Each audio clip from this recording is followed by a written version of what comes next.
So disc herniations are very important problems. We all deal with that non-operative as surgeons.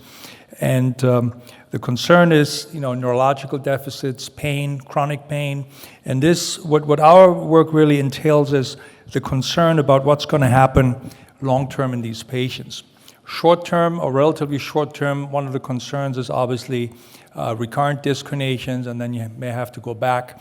Long-term, however, there's a concern that once you have a disc herniation, and it doesn't have to be a disc herniation that is being treated surgically, but really any disc herniation, your chances of developing chronic low back pain and disc degeneration at that level increase multifold.